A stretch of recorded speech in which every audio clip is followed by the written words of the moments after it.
నమస్తే, welcome to four sides TV. స్త్రీ అంటే ఆది పరాశక్తి మాత్రమే కాదు, అమ్మగా, భార్యగా, సోదరిగా, కూతురిగా ప్రేమించి ఆదరించే ప్రేమమూర్తి. ఆమె కేవలం వంటింటికే పరిమితం కాదు, తలుచుకుంటే ఆది పరాశక్తిలా తిరగబడి ఆపన్నులకు అండగా నిలబడి అన్యాయాన్ని దునమాడగలదు. బాధితుల కన్నీరు తుడిచి న్యాయం సాధించి చరిత్రను తిరగరాయగలదు. ఈ కోవలోకి వస్తారు డాక్టర్ గూడూరి సీతామహాలక్ష్మి.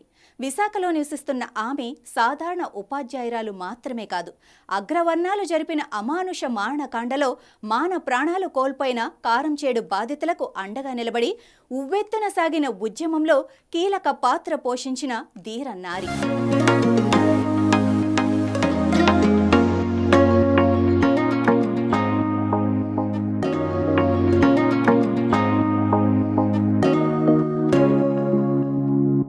ఒక ఆటవిక న్యాయం అనేది ఎలా ఉంటుందో మనం అక్కడ చూసాం. ఒక మనిషిని ఇంకొక మనిషి వేటాడడం అనే ఒక ఆటవిక న్యాయం ఉంది. అది విన్న తర్వాత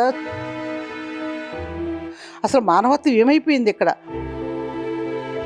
ప్రాణభిక్ష పెట్టమని ప్రాధేయపడ్డ, కనికరం చూపించని. అసలు ఎక్కడ బతుకుతున్నాం మనం? ఓ మనిషి మనిషిగా బతకాలని కోరుకోవడం తప్ప.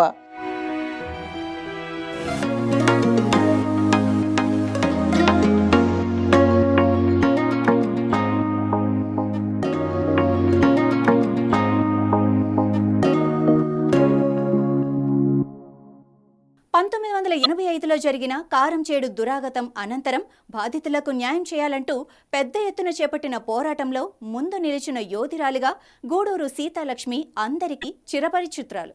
అప్పటికి ఆమె వయస్సు 22 సంవత్సరాలే. మరోవైపు ప్రభుత్వ ఉపాధ్యాయురాలిగా పనిచేస్తున్నారు. కారంచేడు మారణకాండ గురించి రేడియోలో విన్న వెంటనే మరో ఆలోచన లేకుండా ఆగమేఘాలపై బాధితుల వద్దకు పరుగులు తీశారు. 3 నెలల పాటు వారితోనే ఉండి ఏకంగా అప్పటి ముఖ్యమంత్రి ఎన్టీఆర్ ఇంటిని మహిళలతో కలిసి ముట్టడించి 28 డిమాండ్లను సాధించారు. అంతర్జాతీయ మహిళా దినోత్సవం సందర్భంగా తన 45 ఏళ్ల ఉద్యమ జీవితం గురించి, కారంచేడు పోరాటం గురించి విపులంగా వివరించిన గూడూరు సీతామహాలక్ష్మితో ఫోర్ సైడ్స్ టీవీ ప్రతినిధి Chandu face to face.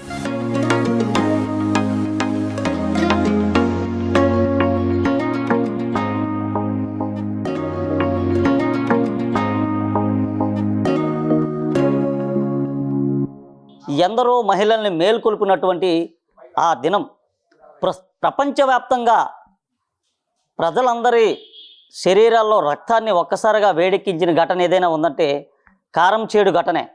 Karamchedu ఘటనలో ఒక కీలక పాత్ర పోషించినటువంటి ఉక్కు మహిళగానే చెప్పుకోవచ్చు గూడూరు సీతామహాలక్ష్మి.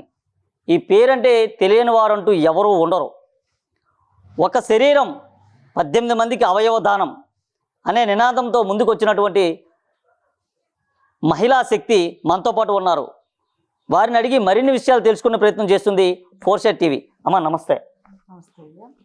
కారంచేడు ఘటనకు సంబంధించి పెద్ద ఎత్తున మీరు చేసినటువంటి పోరాటం, దాదాపు 8 మంది ప్రాణాలు త్యాగం చేసినటువంటి ఘటన, దీన్ని ఏ విధంగా చూసుకొచ్చాను? 1985 అండి, జూలై 17వ తారీఖున ఈ కారంచేడు దురంతం జరిగింది. భారతదేశ చరిత్రలో ఒక ఆటవిక న్యాయం అనేది ఎలా ఉంటుందో మనం అక్కడ చూసాం. ఒక మనిషి ఇంకొక మనిషిని వేటాడి ఏదో గొర్రె పిల్లనో మేక పిల్లనో వేటాడి, ఒక పశువుని వేటాడిగా ఒక మనిషిని ఇంకొక మనిషి వేటాడడం అనే ఒక ఆటవిక న్యాయం ఉంది. అది విన్న తర్వాత, చూసిన తర్వాత అసలు మనం ఎక్కడ బతుకుతున్నాం, ఏ యుగంలో బతుకుతున్నాం, అసలు మానవత్వం ఏమైపోయింది ఇక్కడ? ఒక మనుషులమేనా అసలు మనం? మానవత్వం అనేది తలదించుకుని సిగ్గుపడిన సంఘటన అండి అది. కారంచేడు మారణకాండ అంటే మామూలు విషయం కాదనమాట.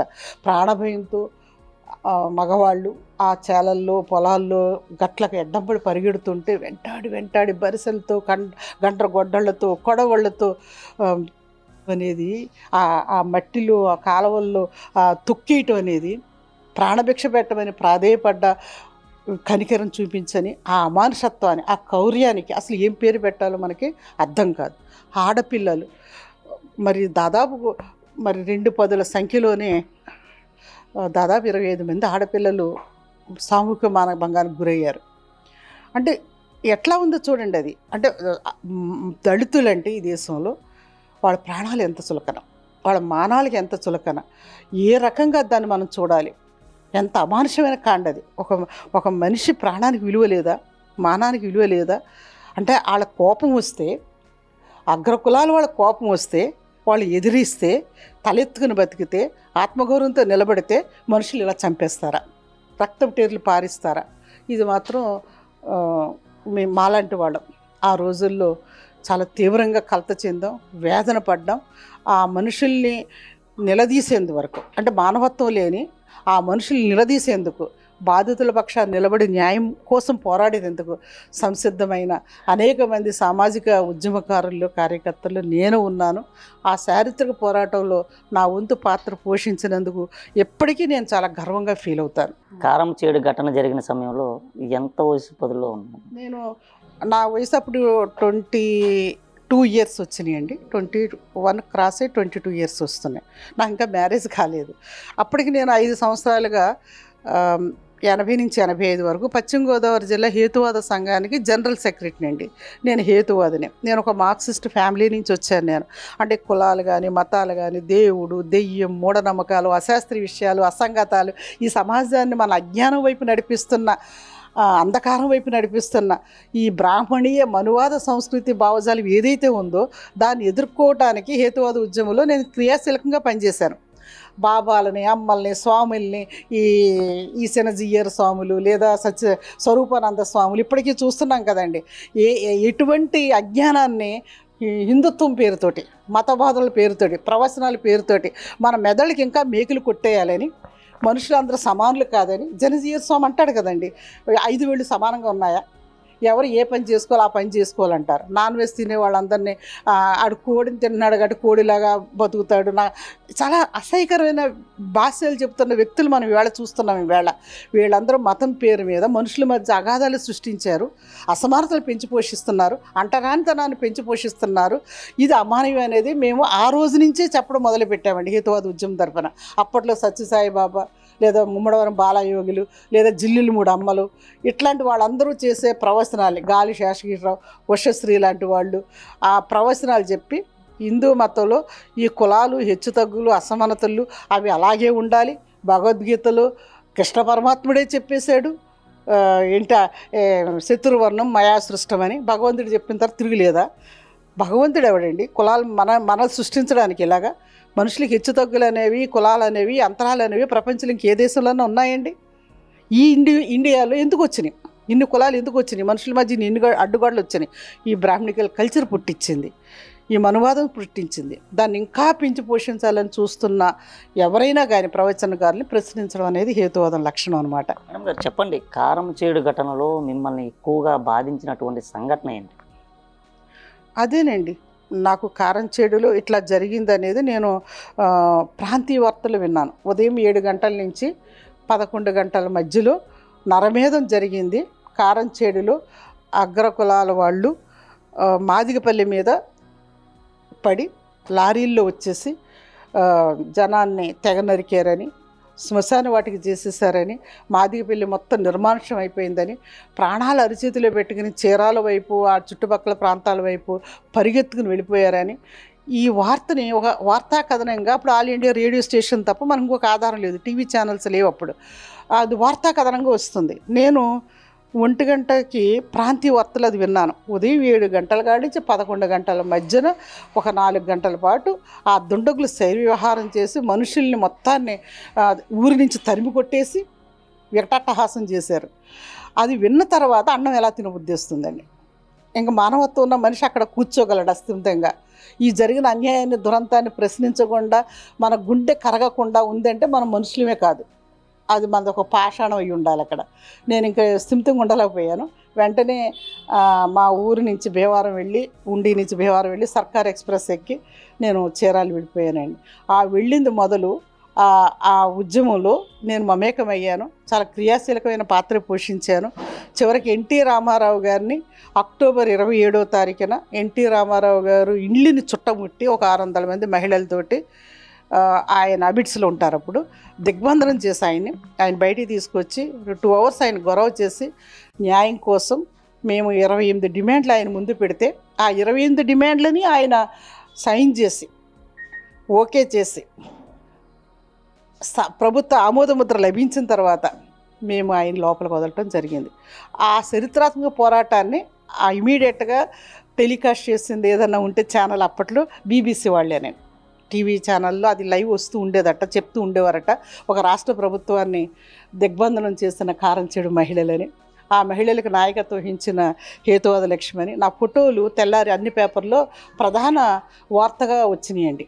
దిగి వచ్చిన రామారావు, పట్టు సాధించిన మహిళలు, ఇలాగా చాలా మంచి కాప్షన్స్తో తెలుగు, హిందీ, ఉర్దూ అన్ని జాతీయ మన రాష్ట్ర స్థాయి దినపత్రికలన్నీ కూడా పతాక వార్తతో వాసినాయి. ఆ 28 డిమాండ్లు సాధించేంత వరకు పునరావాసం వాళ్ళకి ఏర్పాటు అయ్యేందుకు ఆ పునరావాస కమిటీకి మన ఎస్ఆర్ శంకరన్ గారు అని ఒక ఐఏఎస్ ఆఫీసర్, ఒక మానవతావాది, దళితుల పక్షపాతి, పీడితుల పక్షపాతి ఆయన నియమించుకొని ఆ కారంచేడు ఘటనకి ఒక పరిష్కారం చూపించి నేను మళ్ళీ తిరిగి ఇంటికి రావడం జరిగిందండి. మేడం గారు చెప్పండి, ఈ మహిళలకు పైన జరుగుతున్న అన్యాయాలు, దురాక్రమాలు, దురాచారాలపైన మీరు ఎందుకు అసలు పోరాటం చేస్తున్నారో, అసలు ఆ పోరాటం వెనుక ఉన్నటువంటి ఆ పటిమ ఏంటంటే? జీవితాన్ని చదవటం, సమాజాన్ని చదవటం, ఈ సమాజం ఎందుకు ఎట్లా ఉంది, ఆడవాళ్ళన్నా అంటే మహిళలన్నా మీరు అడిగారు కాబట్టి ఎందుకు ఇప్పటికీ కూడా మమ్మల్ని పౌరులుగా చూడలేదు, మగవాళ్ళతో సమానంగా మేము అభివృద్ధి అవ్వాలని, సమానత్వాన్ని సాధించాలని, అన్ని రంగాలతో పాటు పురుషులతో మేము అభివృద్ధి పదవులు పయనించాలని, తద్వారా ఈ దేశాన్ని అభివృద్ధిలోకి తీసుకెళ్లాలని అందరం తప్పిస్తున్నాం. ఈ దేశం అంటే మగాళ్ళదే కాదు కదా, we are half of the nation, జనాభాలో సగం ఉన్న మహిళలతో కూడా. కానీ మహిళలు అనేసరికి చిన్న చూపు, ఏదో వంటిల్లికి పరిమితం అవ్వాలి, పిల్లలకని పెంచాలి, ఒక యంత్రంలా బతకాలని మనువు చెప్పాడు కదా ఆ రోజున. స్త్రీ స్వతంత్రం అర్హతి అన్నాడు. పుట్టినప్పుడు తండ్రి సంరక్షణలో, పెళ్ళయ్యాక భర్త సంరక్షణలో, వృద్ధాప్యంలో కొడుకు సంరక్షణలో బతకమన్నారు. అంటే మేము వ్యక్తులం కాదా? మాకు ఆర్థిక స్వతంత్రం వద్దా? మాకు రాజకీయ స్వతంత్రం వద్దా? సాంస్కృతిక స్వాతంత్రం వద్దా? సంఘంలో అన్ని రకాలుగా మేము సమానులమే మీతో అని మేము ప్రూవ్ చేసుకునే అవకాశం మీరు మాకు ఎప్పుడు ఇస్తారు అని ఈ సమాజాన్ని, ఈ ప్రభుత్వాలని, ఈ వ్యవస్థల్ని ప్రశ్నించాలనిపిస్తుంది. కానీ నిరంతరం మా మీద జరుగుతున్న దాడులు, అత్యాచారాలు, ముక్కు పచ్చలాడనే నెలల పసిబిడ్డ దగ్గర నుంచి ముదుసల వయసు వరకు కూడా నిరంతరము ఎక్కడో చోట ఏదో ఒక మూల ఉన్నారు, అత్యాచారాలు గురి చేయబడుతున్నారు. ఉన్నావ సంఘటన చూసాం, హత్రాస్ చూసాం, బిల్కిస్ బానుని చూసాం, హసీబా 8 ఏళ్ల అమ్మాయిని గుడిలోనే పూజార్లు ఉదంతాలు చూసాం. అంటే ఈ ఆడవాళ్ళని ఎలా చూస్తున్నారు? ఇంకా ఎప్పటికీ కూడా మగవాడి యొక్క అవసరాలు తీర్చే ఒక భోగ్య వస్తువేనా? వాళ్ళ కోపం వస్తే ఆడవాళ్ళని ఇంత అన్యాయంగా, ఇంత దారుణంగా, ఇదెక్కడి సమాజం అండి ఇది? భారతదేశంలో ఒక పక్క కులాల వారీగా అసమానత్వం, వివక్షత ఉంది, మరో పక్క పురుషాధిక్య సమాజం ఉంది. పురుషుడు ఆడదాన్ని అణిచేయటము, అత్యాచారాలు చేయటము, లేదా కోపం వస్తే కిరోసిన్ పోసు, పెట్రోల్ పోసు, యాసిడ్ పోసు, వాడి ప్రేమను నిరాకరిస్తే దాడులు తెగబడటం, ఇదంతా కూడా కలిసి వేస్తుందండి. ప్రశాంతంగా ఎలా ఉండగలం? నా దృష్టిలో ఒక మానవీయ సమాజం కావాలని కోరుకుంటున్నాను. మనిషి మనిషిగా బతికే, ఆత్మగౌరవంతో బతికే ఒక సమాజం కావాలని కోరుకుంటున్నాను. నా 45 ఏళ్ల ఉద్యమ అనుభవంలో నా తపనంతా అదే. బాధితుల పక్షాన్ని నిలబడడం, ఆ బాధితులు మహిళలైతే మహిళల పక్షాన్ని మాట్లాడటం, ఆ బాధితులు దళితులైతే దళితుల పక్షాన్ని మాట్లాడటం, ఈ బలవంతుడు బలహీనుణ్ణి అణిచిపెట్టి ఉంచటం, దోపిడీ చేయటం, అత్యాచారాలు చేయటం, అవమానించటం, నిత్య మీద వికటట్టహాసం చేస్తున్న మృగాలను చూస్తున్నామండి మన సమాజంలో. ఏంటండి ఇదంతా? కడుపు దహించుకుపోవటం లేదు, గుండె కలిసేయటం లేదు. అసలు ఎక్కడ బతుకుతున్నాం మనం? ఓ మనిషి మనిషిగా బతకాలని కోరుకోవడం తప్ప, ఆత్మగౌరవంతో నిలబడి బతకాలనుకోవడం తప్ప, ఆడవాళ్ళం కూడా మీతో పాటు సమానంగా, మాకు కూడా సమాన హక్కులు ఇచ్చారు డాక్టర్ బాబా అంబేద్కర్ గారు. స్త్రీలకి పురుషులకి కూడా సమానత్వాన్ని, స్వేచ్ఛని అందరికీ రాజ్యాంగం ప్రకారం ప్రసాదించారు కదా ఆయన. ఆ హక్కులు మమ్మల్ని ఎందుకు ఉపయోగించుకునేవారు? మా అధికారాన్ని, మా స్వేచ్ఛని ఎందుకు మీరు ఆటంకపరుస్తున్నారు అని ఈ దాడులకు తెగబడుతున్న మగాళ్ళని అడగాలనిపిస్తుందండి. అలాగే ఇంకా ఎప్పటికీ కూడా కులపరమైన దాడులు చేస్తున్న వాళ్ళని, అన్యాయం చేస్తున్న వాళ్ళని నిలబెట్టి ప్రశ్నించాలనిపిస్తుంది. కానీ సమాజంలో ఇంకా పూర్తి స్థాయి చైతన్యం రాలేదండి. అజ్ఞానము, అమాయకత్వం, నిరక్షరాస్యత, వెనకబాటుతనం, ఈ మతం, కులము, ఇవన్నీ కూడా మనల్ని బండబార్చేసాయి. ఆ చైతన్యం వచ్చిన రోజున అసంఖ్యాక పీడిత ప్రజలండి ఈ దేశం. 85% ఉన్నారు. 85%గా ఉన్న మీరు వర్గీకరణ చేశారు కాబట్టి ఎస్సీలని, బీసీలని, మైనార్టీస్ అని, ముస్లిమ్స్ అని, క్రైస్తవులని, ఈ దేశంలో అణచబడ్డ వర్గాల వాళ్ళు అందరూ కూడా ఏకమై పిడికిలి బిగించి గొంతెత్తితే ఈ దేశంలో అజమాయిషీ చేస్తున్న ఆధిపత్య కులాలు తోకమోటగా తప్పవండి. ఆధిపత్య కులాల చేతుల్లో అధికారం ఉంది. ఆధిపత్య కులాలు మైనార్టీస్గా ఉన్నారండి ఈ దేశంలో. వాళ్ళకి 10% కూడా ఉండరు మొత్తం కలిపితే. కానీ ఆ 10% మాత్రమే 77% ఆదాయాన్ని వాళ్ళ చేతిలో పెట్టుకున్నారు. అంటే సంపదను వాళ్ళ చేతిలో పెట్టుకున్నారు, భూములు వాళ్ళ చేతిలో పెట్టుకున్నారు, అధికారాన్ని వాళ్ళ చేతిలో పెట్టుకున్నారు, రాజకీయాలను వాళ్ళు శాసిస్తున్నారు. ఈ కార్పొరేట్ రంగం కానీ, ఈ సంపదని గుప్పిట్లో పెట్టుకున్న పెట్టుబడిదారులు కానివ్వండి, ఈ సంపద మొత్తాన్ని జాతీయం చేయగలిగిన ప్రభుత్వాలు వచ్చినప్పుడు ఇక్కడ ఆర్థిక సమానత్వం వస్తుంది. మేడం గారు చెప్పండి, కారం చేడు ఘటనలో ఒకవైపు మానవ మృగాలంతా కూడా ఉన్నప్పటికీ వందల మంది పోలీసులు, వేలాదిగా మానవ మృగాలు, మగాళ్ళే ఎక్కువ శాతం అక్కడ ఉన్నటువంటి సమయంలో ఒక స్త్రీమూర్తిగా మీరు అక్కడికి వెళ్ళిన తర్వాత మీకు ఏమనిపించింది? అసలు తల్లడిల్లిపోయానండి, కలతపడ్డాను, తల్లడిల్లిపోయాను. కాకపోతే ఒక కవి అంటాడు కదండి, చీకటిని తిడుతూ కూర్చోవద్దు, సిరిదీపం వెలిగించమంటాడు. నా వంతు నేను ఏం ప్రయత్నం చేయగలను ఆలోచించానండి. తక్షణం వెళ్ళిపోయాను. ఆ రోజు రాత్రి నేను సర్కార్ ఎక్స్ప్రెస్ ఎక్కి 4 గంటలకి 11 గంటలకల్లా నేను కారంచేడు బాధితుల శిబిరానికి వెళ్ళిపోయాను. ఆహాకారాలతో నిండిపోయింది. చర్చి కాంపౌండ్లో వాళ్ళందరూ తలదాచుకున్నారు. ఒక్కొక్కళ్ళ కథ, కన్నీటి కథ, శవాల గుట్టలు, మూటలు కట్టి తీసుకొచ్చిన శవాలకు పక్కనే తలలు పగిలిన వాళ్ళు, చేతులు వాళ్ళు, మానభంగాలకు గురైన వాళ్ళు, క్షతగాత్రులు అందరూ కూడా చీరాల ప్రభుత్వ హాస్పిటల్లో, అంతకంటే సీరియస్గా ప్రాణాపాయ పరిస్థితుల్లో ఉన్న వాళ్ళని గుంటూరు జనరల్ హాస్పిటల్కి తరలించడం జరిగింది. ఆ కుటుంబాలు, ఆ పిల్లల రోదనలతోటి, ఆహాకారాలతోటి ఆ చర్చి కాంపౌండ్ మొత్తం ఎంత భయానకంగా ఉందంటే నేను చెప్పలేనండి.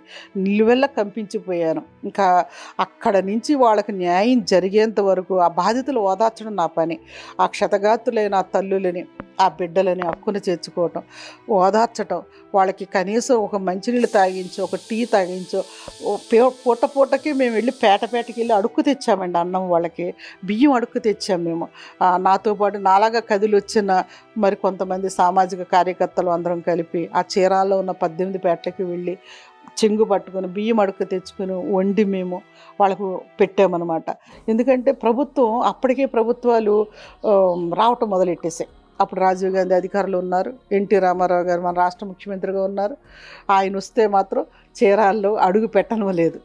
హాస్పిటల్కి వచ్చి పళ్ళు పట్టుకొచ్చి పరామర్శ చేయాలని ముఖ్యమంత్రి చూశారు. అవసరం లేదు, నీ పళ్ళు తిని మా బిడ్డలు అరాయించుకోలేరు, ఈ పళ్ళు తిని నీ కులపోళ్ళు లేదా నీ జాతి మనుషులే కదా మా మీద దాడి చేశారు, ఈ పళ్ళు మాకు అక్కర్లేదని చెప్పేసి ఆ చిన్నమ్ములు ఎగిరి తన్నింది ఆ పళ్ళాన్ని. రామారావు గారు అసలు ఆయన ఓదార్చడానికి ఆయన వచ్చిన దాన్ని తిరగొట్టిన సంఘటన చరిత్రలు మనం అది ఒక్కటే చూసాం. అట్లాగే కేంద్ర ప్రభుత్వాలు, రాష్ట్ర ప్రభుత్వాలు ఎక్స్గ్రేషియాలు ప్రకటించినాయండి. ఆ ఎక్స్గ్రేషియాలు మాకు వద్దు, న్యాయం కావాలి. మనుషుల్ని పశువుల్లాగా చంపేసేసి, కోళ్ళ మాదిరిగా, మేకల మాదిరిగా చంపి పారేసి తలకింత, అంటే మానానికింత, ప్రాణానికింత, చెయ్యి ఇంత, లేదా కాలు చేయబడిందా దానికింత అని ఎక్స్గ్రేషియా ప్రకటించే దుర్మార్గమైన సంస్కృతి ఏదైతే ఉందో భారతదేశంలో, దాన్ని అక్కడ మేము భూస్థాపితం చేయాలనుకున్నామండి. ఆత్మగౌరవంతో నిలబడాలనుకున్నాం. మమ్మల్ని మా మీద దాడి చేసిన వాడిని, మమ్మల్ని చంపిన వాడిని ముందు పట్టుకోండి, అరెస్ట్ చేయండి, జైల్లో పెట్టండి, మాకు న్యాయం కావాలని బాధితుల తరపున నిలబడి నినదించడం జరిగింది. 3 నెలలు అండి రాష్ట్ర ప్రభుత్వాలు విస్తుపోయినాయి అన్నమాట. ఏ ఒక్కళ్ళు కూడా దిగి రాలేదు. మేము అడుక్కు తెచ్చైన దేశంలో, మన రాష్ట్రంలో మానవత్వం ఇంకా మృగ్యమైపోలేదు. ప్రతి గుండె నాలాగా తల్లడిన వాళ్ళందరూ కూడా పిడికిడి బియ్యం అన్న తీసుకుని వచ్చి ఇచ్చారండి, బట్టలు తీసుకొచ్చి ఇచ్చారండి.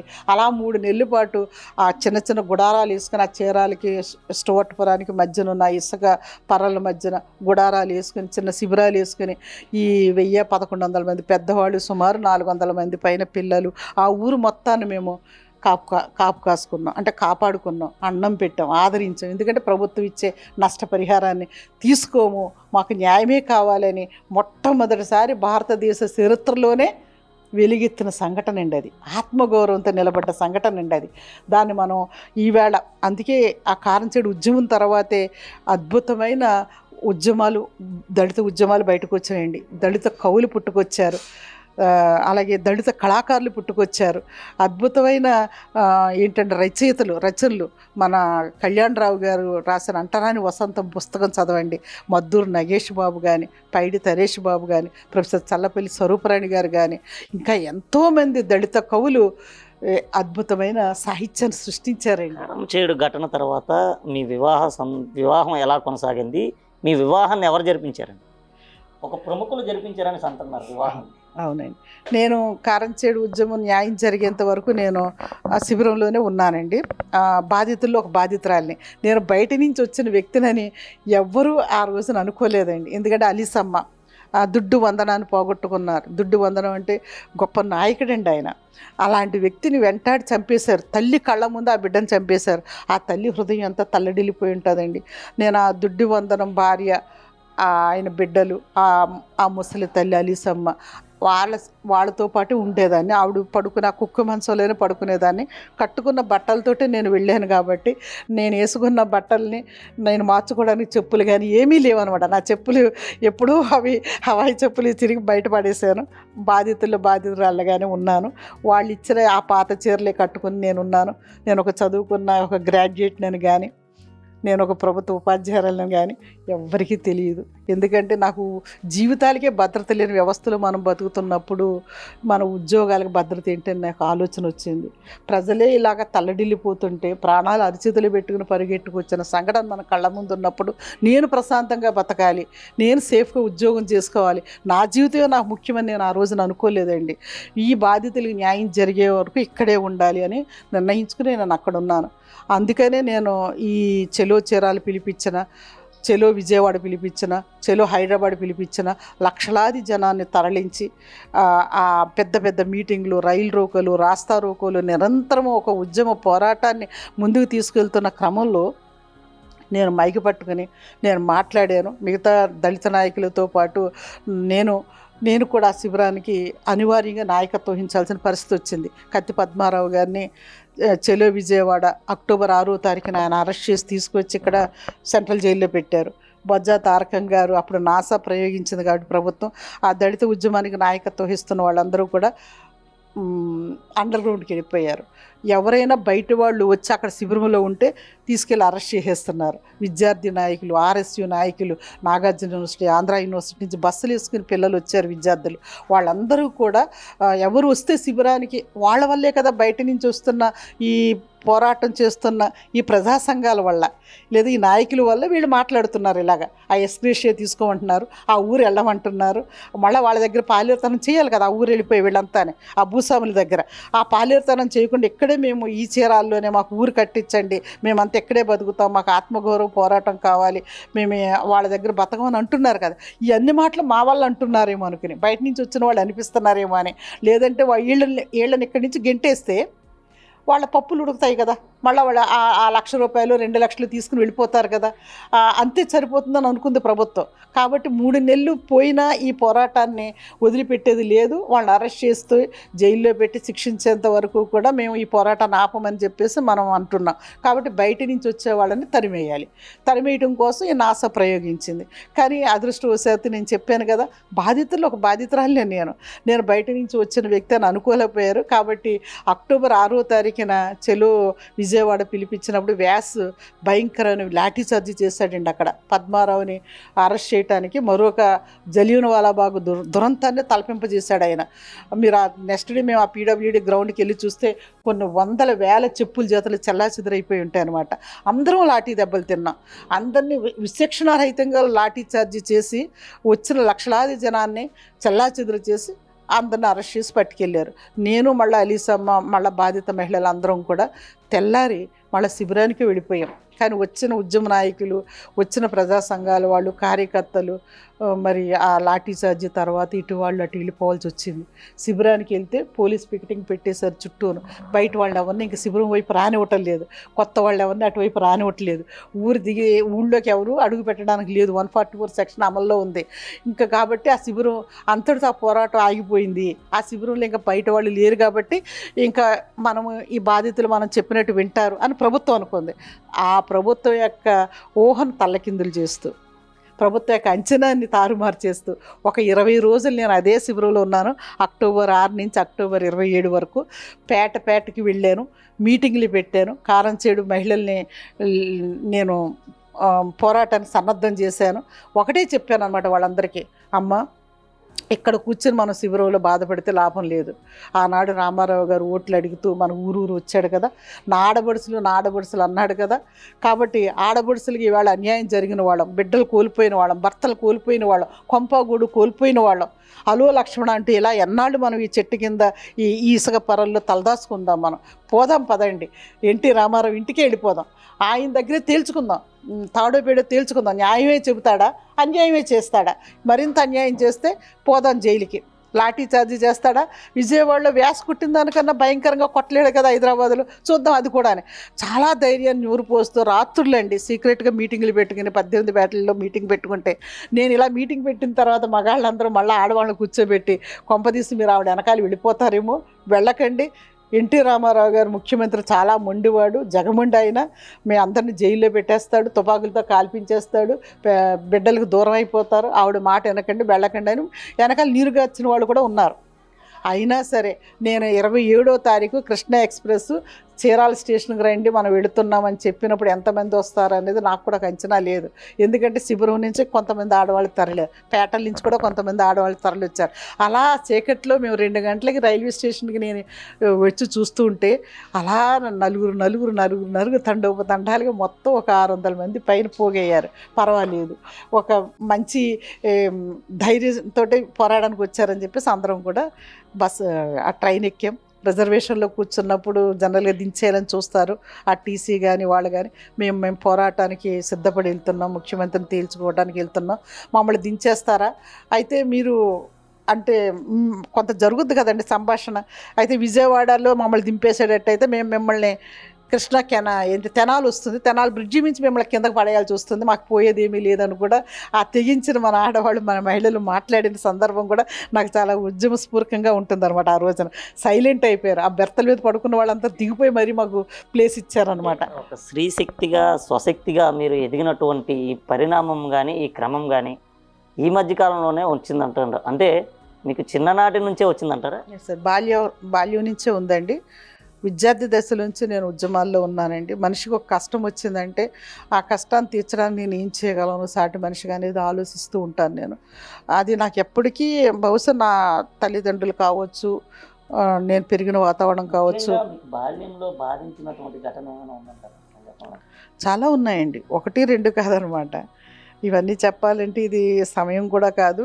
చాలా సంఘటనలు ఉన్నాయి, ఎన్నో సంఘటనలు అనమాట. నేను చిన్నప్పుడు 6, 7 తరగతుల్లో ఉన్నప్పుడు మా మదరు సరుకులు తెమ్మని చెప్పేసి కిరాణా కొట్టుకు పంపిస్తూ ఉంటే అక్కడ ఒక ఆయన రోడ్డు దాటుతున్నాడు, ఇంత పెద్ద చెగ్గడ్డు, రసి కారిపోతుంది, సేమ్ ఏంటంటే రేగలు పట్టేసినాయండి, వాటిని తోలుకోలేని అసక్తతో ఆయన ఉన్నాడు.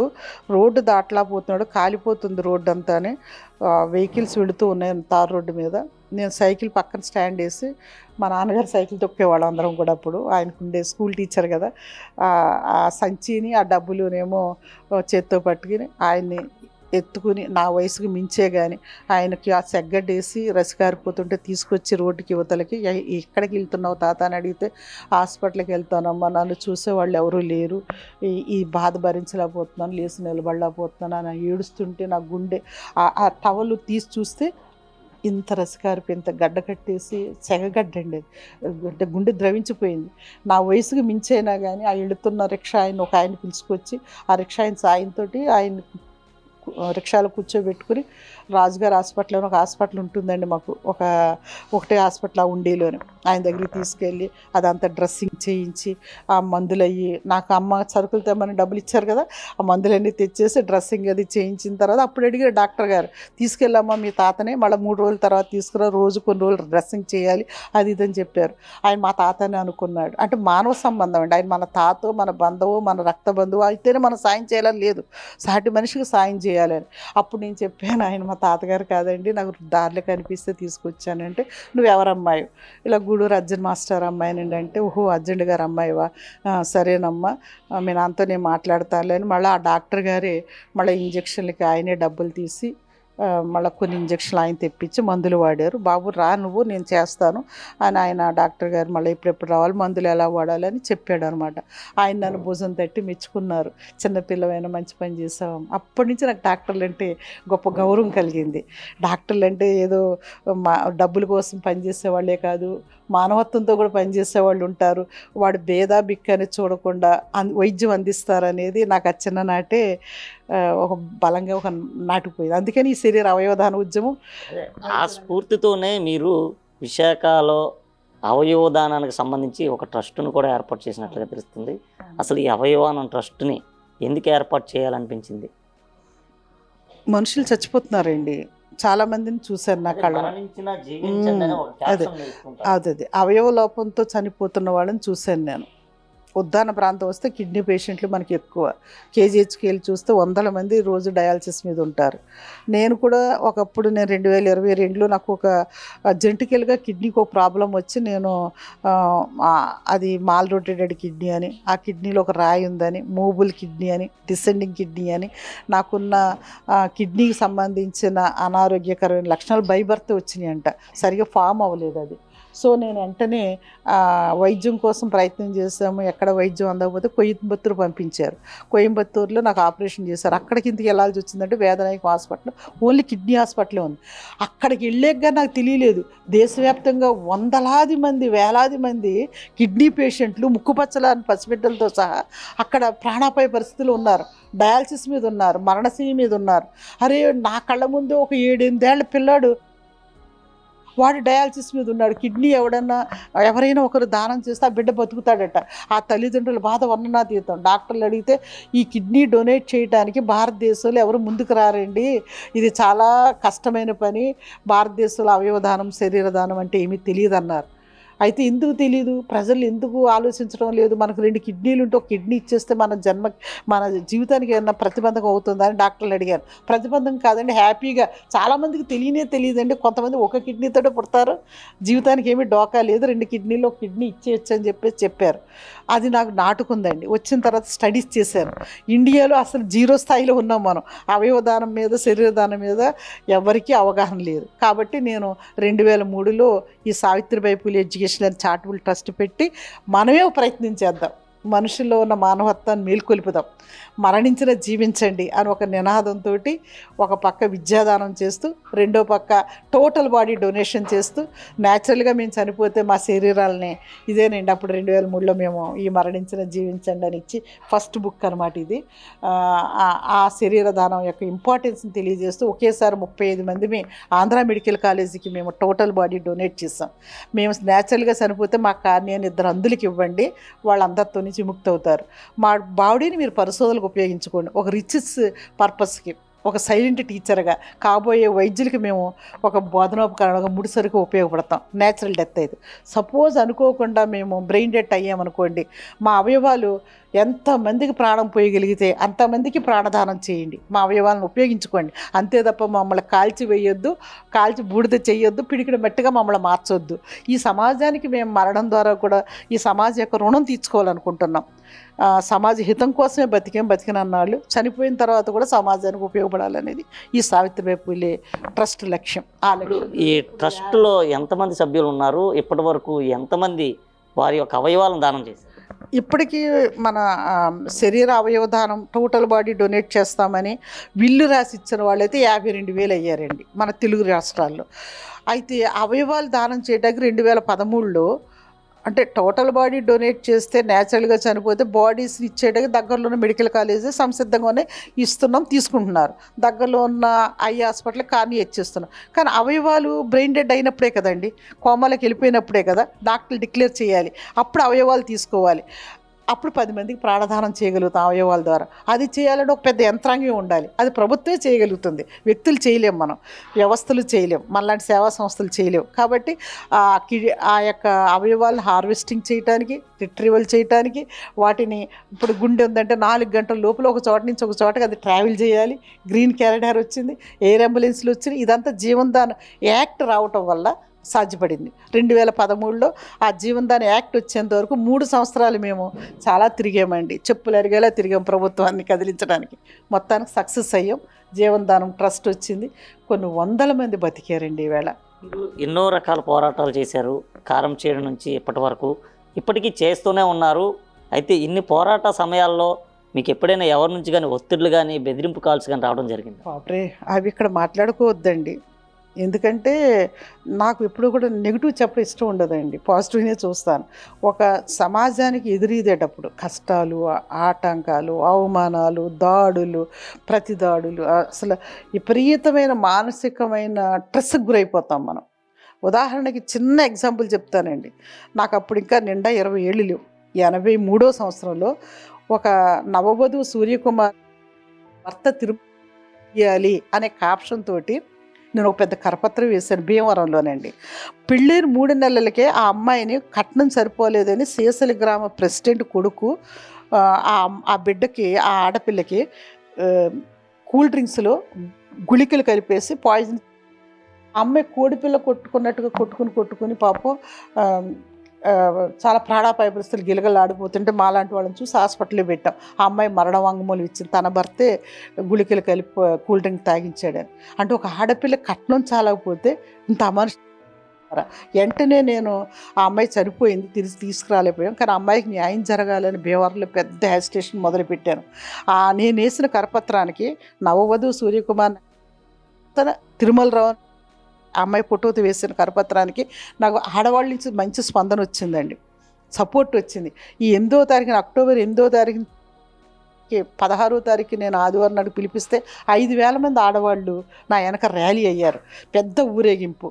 ఆ ఊరేగింపు అక్కడ పెద్ద సక్సెస్ అయింది. బహిరంగ సభ పెట్టాము. అతను అరెస్ట్ చేశారు. అతను జైలుకి వెళ్ళాడు. ఆ సర్పంచ్కి బందీ మార్బలం ఉంది, రాజకీయ పలుకుబడి ఉంది. కానీ నిరంతరం నన్ను వేటాడాడు ఆయన. వర్గీయులందరూ కూడా నేను ఒంటరిగా ఎక్కడ దొరికితే, ఎప్పుడు దొరికితే అప్పుడు చెప్పేసి నిరంతరం నా వెనకాల బళ్ళ మీద తిరిగారు. అది నాకు తెలుసు, అది నా ప్రాణాలు ఎంత రిస్క్లో ఉన్నాయో నాకు తెలుసు, నాన్నగారికి తెలుసు, ఇంటికి వస్తే అమ్మకు తెలుసు. అర్ధరాత్రి అపరాత్రి ఇలా ఉద్యమాల కార్యక్రమాల మీద నేను బయటికి వెళ్ళి వస్తున్నప్పుడు ప్రాణాలకి భంగం కలుగుతుందేమని చెప్పేసి భయపడుతూ చుట్టుపక్కల వాళ్ళు, మిగతా వాళ్ళు నాన్నని హెచ్చరిస్తుంటే మా నాన్నగారు ఒక్క మాట అన్నారండి. ఎందుకు ఆయన అంటే నాకు చాలా ఇష్టం. భగత్ సింగ్ పక్క వాళ్ళ ఇళ్ళల్లో పుట్టాలని కోరుకుంటామండి. భగత్ సింగ్ అంటే అందరికీ ఇష్టమే, కానీ మన ఇంట్లో పుట్టకూడదు, పక్క వాళ్ళ ఇంట్లో పుట్టాలని కోరుకుంటాం. కానీ నాకు అలా కాదండి. భగత్ సింగ్ నా ఇంట్లోనే పుట్టాడు. నా కూతురు నా ఇంట్లో పుట్టినందుకు అన్యాయం మీద, అక్రమాల మీద, ఈ సమాజంలో ఉన్న దుర్మార్గం మీద ఎలుగెత్తడానికి, పోరాడటానికి నా కూతురు సంసిద్ధమై పోరాడుతున్నప్పుడు నేను గర్వపడుతున్నాను తండ్రిగా. నా కూతురు నా ఇంట్లో పుట్టినందుకు, పక్కింట్లో పుట్టలేనందుకు సంతోషపడుతున్నాను అని అన్నాడండి. అలాంటి తండ్రి నాకు దొరికాడు కాబట్టి అంత డెమోక్రటిక్ ఫాదరు, పేరెంట్స్ ఉన్నారు కూడా అన్ని పోరాటాలు చేశాను. అట్లాగే ఉద్యోగరీత్యా నేను అనకాపల్లి వచ్చినప్పుడు నేను ఆ ఊళ్ళో జరుగుతున్న అన్యాయాలకి, అక్రమాలకి, గ్రామ పెత్తందారులకి నేను ఒక టీచర్గా, ఒక సివిలైజ్డ్ పర్సన్గా ఆ ప్రజలకు జరుగుతున్న అన్యాయాలు ప్రశ్నించడం నేర్పినందుకు నా వల్ల వాళ్ళ దోపిడీ కొనసాగటం లేదు కాబట్టి నన్ను స్కూల్ నుంచి వస్తున్నప్పుడే రౌడీల్ని పెట్టి నాటి మండలాధ్యక్షుడు ప్రయత్నం చేశాడండి.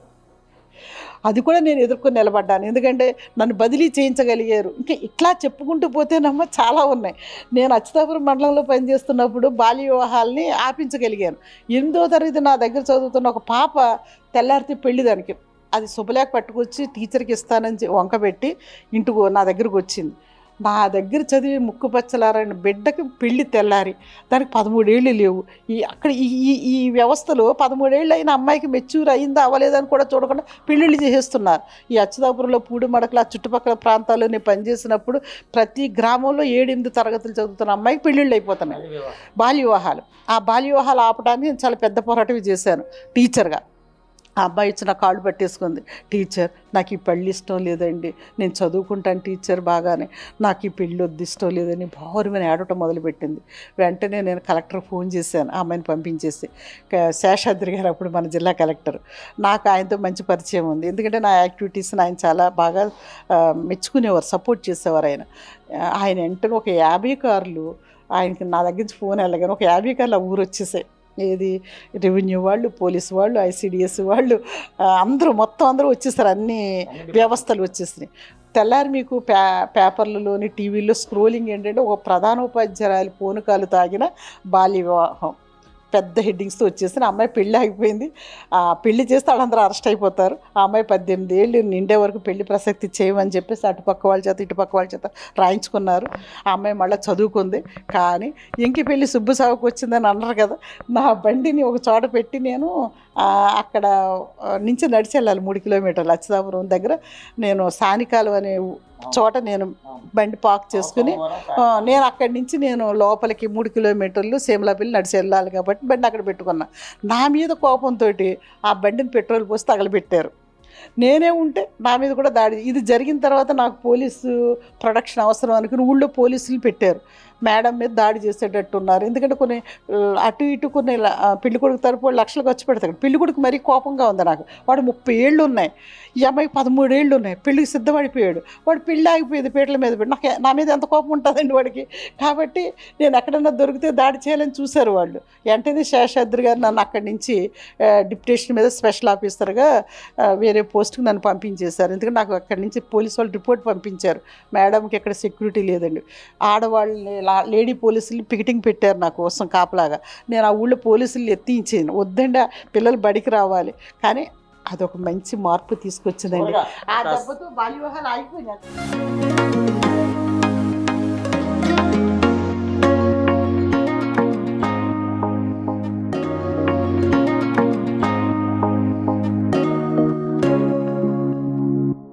పశ్చిమ గోదావరి జిల్లా ఉండి ప్రాంతానికి చెందిన అర్జునుడు, చంద్రకాంతమ్మ దంపతులకు 1963లో జన్మించిన సీతామహాలక్ష్మి వైద్యురాలు కావాలనుకున్నారు. పేదరికం కారణంగా అది సాధ్యం కాలేదు. దీంతో టీటీసీ చదివి 18 ఏళ్లకే ప్రభుత్వ ఉపాధ్యాయురాలుగా ఉద్యోగం సాధించారు. ఉద్యోగం చేస్తూనే BA, BEd, MA, డాక్టరేట్ చేశారు. స్వతహాగా కమ్యూనిస్టు భావజాలమున్న ఆమెకు తండ్రి అర్జునుడు మద్దతుగా నిలిచారు. దీంతో విద్యార్థి దశ నుండే ఎన్నో ఉద్యమాల్లో పాల్గొని అణచివేతకు గురైన వారికి అండగా నిలిచారు. అరాచక శక్తుల బెదిరింపులను లెక్క చేయలేదు. హేతువాదం, శాస్త్రీయ దృక్పథాలను జీవన మార్గంగా ఎంచుకున్న ఆమె మరణించినా జీవించండి అన్న నినాదంతో శరీర అవయవదాన ఉద్యమాన్ని పెద్ద ఎత్తున చేపట్టారు. ఆమె పడ్డ కష్టానికి జాతీయ స్థాయిలో గుర్తింపు దక్కింది. ఎన్నో అవార్డులు, ప్రశంసలు లభించాయి. ఆమె స్ఫూర్తితో ఆంధ్ర వైద్య కళాశాలకు అవయవదానం చేయటానికి ఒకేసారి 35 మంది ముందుకు రావటం జాతీయ స్థాయిలో ముఖ్య ఘట్టంగా నిలిచింది. బ్రెయిన్ డెడ్ అయిన తరువాత అవయవదానం చేయాలన్న ఉద్యమాన్ని పతాక స్థాయికి తీసుకెళ్లిన ఘనత ఆమెదే. 1.5 దశాబ్దం క్రితం ఆమె ఏర్పాటు చేసిన Savitribai Phule educational and charitable trust ద్వారా చేస్తున్న సేవా కార్యక్రమాలు భావి తరాలకు ఆదర్శంగా నిలుస్తున్నాయి. అంతర్జాతీయ మహిళా దినోత్సవం సందర్భంగా మహిళలకు మీరిచ్చే సందేశం ఏమిటన్న 4 సైడ్స్ టీవీ ప్రశ్నకు సీతామహాలక్ష్మి స్పందన ఆమె మాటల్లోనే. అంతర్జాతీయ మహిళా దినోత్సవాన్ని పురస్కరించుకొని ఒక స్త్రీ ఏ విధంగా పైకి ఎదగాలి, ఒక స్వశక్తితో ఇప్పుడు మీరు వచ్చినటువంటి పరిస్థితి, ఎన్నో అవాంతరాలు ఎదుర్కొన్నారు, ఎన్నో ఘటనలు చవిచూశారు, ఎంతోమంది ఆర్తనాదాలు కూడా మీరు విన్నటువంటి పరిస్థితి, కొన్ని ఘటనల్లో మీ గుండె తరుక్కుపోయినటువంటి పరిస్థితి, కొన్ని చోట్ల మీ ప్రాణాలకు కూడా పణంగా పెట్టి పోరాటాలు చేసినటువంటి పరిస్థితి. అయినప్పటికీ స్త్రీ మీద వరుసగా అత్యాచారాలు అయితే జరుగుతున్నాయి. ఇప్పటికీ కూడా చాలా చోట్ల అత్యాచారాలు అనేవి ప్రజెంట్ ఈ రోజుకి కూడా నమోదవుతున్న పరిస్థితి. అయితే ఒక స్త్రీ తన స్వశక్తిగా ఎలా ఎదగాలి? వ్యవస్థలో అసమానత ఉన్నప్పుడు, దోపిడీ ఉన్నప్పుడు, హింస ఉన్నప్పుడు, లైంగిక వేధింపులు ఉన్నప్పుడు, అత్యాచారాలు జరుగుతున్నప్పుడు నాకెందుకులే, సమాజం ఎలా పోతే నాకెందుకులే, నేను బాగున్నాను కదా, నేను సేఫ్గా ఉన్నాను కదా, నా జీవితం నా కుటుంబం బాగుంది కదా అని నేను స్వార్థంగా ఆలోచిస్తే ఈవేళ నేను ఒక ఉద్యమకారిణిగా 45 సంవత్సరాలు నా జీవితాన్ని ఈ ప్రజల కోసం పనిచేసి ఉండేదాన్ని కాదు. ఏ రోజు కూడా నా కోసం ఆలోచించలేదండి. ఇప్పటికీ ఆలోచించను. రేపు పొద్దున్న చనిపోయేంత వరకు నా ఓపుకున్నంత వరకు ప్రజల కోసమే పనిచేస్తూ ఉంటాను. నిజంగా సమాజాన్ని నువ్వు ప్రేమిస్తున్నావా? అన్కండిషనల్గా ప్రేమించండి. ప్రాణం పోయినా సరే ఆశయాలను వదులుకోవద్దు. ఆదర్శాలను వదులుకోవద్దు. నిరంతరం ప్రజల కోసం బతకండి, ప్రజలతోనే ఉండండి. ఒక మంచి మార్పు కోసం ఎప్పుడో ఒకప్పుడు ఎవరో ఒకరు ఒక అడుగేయక తప్పదండి. ఈ శరీరదానం అనే ఉద్యమాన్ని మొదలుపెట్టినప్పుడు చావు గురించి మీరు ఉద్యమాలు మొదలుపెట్టారు, మీ వెనక ఎవరో రారన్నారు. ఈవేళ వేల మంది జనం నా వెనకాల వచ్చారండి. అట్లాగే బాల్య వివాహాలకి, అత్యాచారాలకి, వరకట్న హత్యలకి, సారా వ్యతిరేక ఉద్యమాలకి, కుల వ్యతిరేక ఉద్యమాలకి నేను నాయకత్వం వహిస్తున్నప్పుడు కూడా సమాజంలో మీరు ఎందుకండి ఇన్ని అవమానాలు పడతారు, ఎందుకు ఈ అవంతరాలని మన వెల్ విషర్స్ స్నేహితులు నన్ను హెచ్చరించారు. అయినా సరే నేను మంచి అనుకున్నది దృఢ సంకల్పం ఉండాలండి. ఒక స్త్రీయా పురుషులను ఆలోచించను. ఇక్కడ సంకల్పం మంచిదైనప్పుడు, ఆశయం మంచిదైనప్పుడు, త్రికరణ శుద్ధిగా మనం మనసా వాచ నమ్మి పనిచేసినప్పుడు సత్ఫలితాలు వస్తాయి. ఆ సత్ఫలితాలే నన్ను ఈవేళ సమాజం ముందు ఒక సామాజిక ఉద్యమ కార్యకర్తగా నిలబెట్టేయండి. నేను సంతోషపడుతున్నాను. అయితే ఈ సంతోషం క్షణికమే. ఎందుకంటే శాశ్వతమైన మార్పు సమాజంలో ఇంకా రాలేదు. నేను కొంత ఏదో వ్యక్తిగా కొంత నేను చేయగలిగానేమో తప్ప సమిష్టిగా మనందరం ప్రయత్నం చేస్తే సమాజం మొత్తం మారుతుందండి. ఆ మార్పు కోసమే నా తపనంతా కూడా. సమాజం మొత్తంగా మారినప్పుడు నిజమైన సంతోషం వస్తుందండి. మొత్తంగా చూసుకుంటే గూడూరు సీతామహాలక్ష్మి ఆమె జీవితం ఒక తెరచిన పుస్తకం వంటిదే. ఏదైనా మహాత్మా గాంధీ ఏమైతే చెప్పారో, ఒక స్త్రీ అర్ధరాత్రి టైంలో ఒంటరిగా రోడ్డు మీద నడిచినప్పుడే నిజమైన స్వాతంత్రం వస్తుందని, అటువంటి స్వాతంత్రం రావాలంటూ కూడా ఆమె కోరుతున్న పరిస్థితి. అయితే ఇప్పటి వరకు కూడా చాలామంది మరణించిన జీవించాలనే నినాదం ఏంటి అనే అంశంపైన తెలుసుకునే ప్రయత్నం అయితే చేస్తున్నారు. అయితే గూడూరు సీతామహాలక్ష్మి గారు ఒక్కరిగా ప్రారంభించినటువంటి ఆ సావిత్రిబాయి పులే ట్రస్ట్ ఈరోజు వేలాది మందిని కలిగి ఉందంటూ కూడా ఆమె చెప్తున్నారు. ఏది ఏమైనప్పటికీ స్త్రీకి సమానతత్వం రావడంతోనే నిజమైన స్వాతంత్రం వచ్చినట్టుగా కూడా ఆమె చెప్తున్న పరిస్థితి. వీడియో జర్నలిస్ట్ భరత్తో చందు, 4 టీవీ, విశాఖపట్నం.